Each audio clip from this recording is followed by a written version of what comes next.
জীবনে যদি প্রোডাক্টিভিটি বাড়াতে চাই, জীবনে বরকত যদি আনতে চাই, দুটি সুন্নাহ আমল করতে হবে। কয়টি সুন্নাহ? দুটি। নাম্বার এক, আমাদের জীবনে রাতে তাড়াতাড়ি শোয়ার অভ্যাস করতে হবে। রাতে তাড়াতাড়ি শোয়া সুন্নাত, এটাকে আমরা জানি, অনেকে হয়তো জানি না।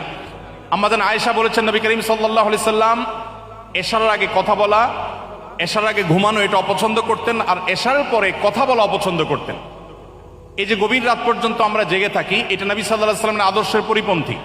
দুর্ভাগ্যজনক বাস্তবতা, পৃথিবীর পূর্ব থেকে পশ্চিম প্রত্যেকটা দেশে, প্রতিটা দেশ যারা নিজেদেরকে উন্নতির একটা ভালো পর্যায়ে নিয়ে গেছে, প্রত্যেকটা দেশে মানুষ সন্ধ্যার পর শুয়ে পড়ে, আমরা সবাই কম বেশি জেনে থাকবো, এবং সকালে ভোরে উঠে তারা কাজ শুরু করে।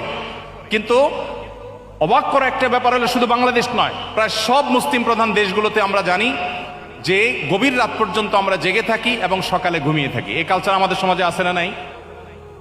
আছে।